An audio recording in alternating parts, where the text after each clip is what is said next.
The sensation felt by our ears is called sound. Sound is a form of energy. Sound is that form of energy which makes us hear. We hear many sounds around us in our everyday life. At home, we hear the sound of our parents talking to us. We also hear the sound of telephone bill, radio, television, stereo system, mixer, grinder and washing machine. At school, we hear the sound of our teachers, classmates and the school bell. We hear the sounds of scooters, motorcycles, cars, buses, trucks and so on the road. And the sound of a flying aeroplane is also heard by us from the sky. At a music concert, we hear the sound produced by various musical instruments like sitar, veena, violin, guitar, tanpura, piano, harmonium, etc. And in a garden, we hear the sound of chirping of birds.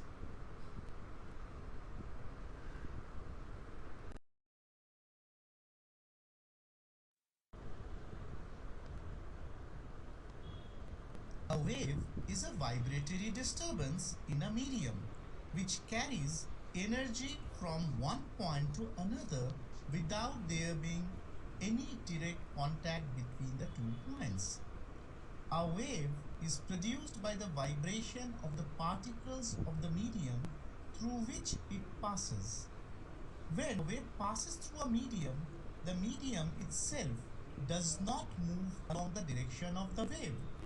Only the particles of the medium vibrate about their fixed position.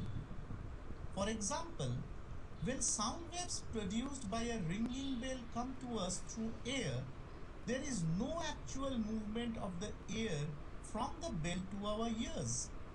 Only the sound energy travels through the vibration of the air molecules. Similarly, when a water wave passes over the surface of water in a pond, it does not drive water to one side of the pond. Only the water molecules vibrate up and down about their fixed position. There are two types of waves, longitudinal waves and transverse waves.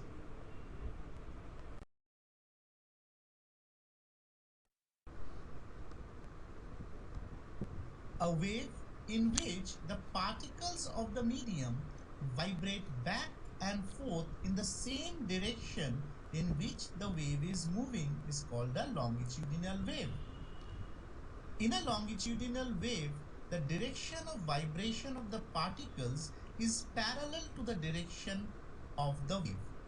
That is, the particles of the medium vibrate back and forth in the horizontal direction. We must note over here that longitudinal wave can be produced in all the three media like solids, liquids and gases. We know that when a longitudinal wave travels in a medium, then the particles of the medium vibrate back and forth in the same direction in which the wave travels. When the vibrating particles come closer to one another than they normally are, then there is a momentary reduction in the volume and a compression is formed. On the other hand, when the vibrating particles move further apart from one another than they normally are, then this kind of a condition is known as a rarefaction. Here, there is an increase in volume. So we can say a compression is that part of a longitudinal wave in which the particles of the medium are closer to one another than they normally are, and there is a momentary reduction in volume of the medium. In the figure given on the slide, the longitudinal wave, if you see, the portions which are marked as C are known as compressions. Whereas a rarefaction is that part of a longitudinal wave in which the particles of the medium are further apart from each other than they normally are, and there is a momentary increase in the volume of the medium. In the figure, it is represented by R. Another point that we must note over here is that in a compression, there is a temporary increase in the density of the medium, and in a rarefaction, there is a temporary decrease in the density of the medium through which a longitudinal wave passes. When the density of the medium increases, its pressure also increases. And when the density of the medium decreases, then its pressure also decreases. So we can also say that compression is a region of high pressure, whereas rarefaction is a region of low pressure. So from this, we can conclude that a longitudinal wave consists of compressions and rarefactions traveling through a medium.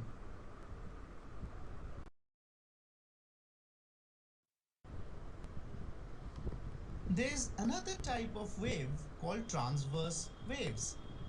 A wave in which the particles of the medium vibrate up and down at right angles to the direction in which the wave is moving is called a transverse wave. It can be produced only in solids and liquids, but not in gases. We know that when a transverse wave travels horizontally in a medium, the particles of the medium vibrate up and down in the vertical direction.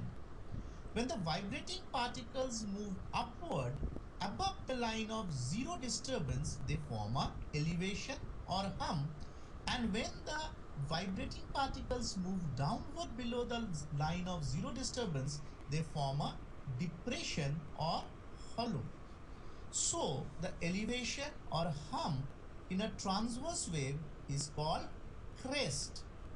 In other words, a crest is that part of the transverse wave which is above the line of zero disturbance of the medium, while the depression or hollow in a transverse wave is called trough.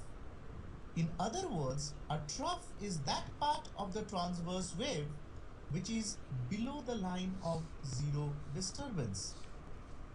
When we look at the water waves moving on the surface of water in a pond, we find that at some places the water level is higher than the normal level, whereas at other places the water level is lower than the normal level.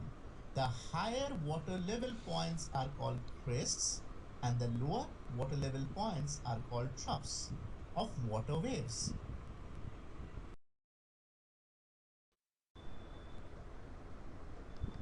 When a longitudinal wave passes through a medium, say air, then some of the particles of the air get crowded together and form compression, whereas other particles go further apart and form a rarefaction. So a longitudinal wave is represented pictorially by showing compressions and rarefactions. In a compression, the density of air is high, whereas in rarefaction, the density of air is low. Thus, when a longitudinal wave passes through air, then the density of air changes continuously. So a longitudinal wave in air is represented graphically by plotting the density of air against distance from the source. In other words, a longitudinal wave is represented by the density distance graph. Uh, the horizontal line of this graph actually represents the normal density of air.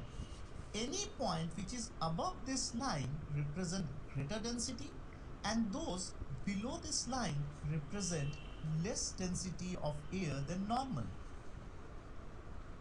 Let us now describe the graphical representation of transverse wave. When a transverse wave passes through a medium, then some particles of the medium are displaced above the line of zero disturbance, whereas others are displaced below the line of zero disturbance. So, a transverse wave is represented graphically by plotting the displacement of different particles of the medium from the line of zero disturbance against the distance from the source. In other words, a transverse wave is represented by a displacement time graph. Let us once again understand this. For a longitudinal wave, we have density distance graph, whereas for our transverse wave, we have a displacement distance graph.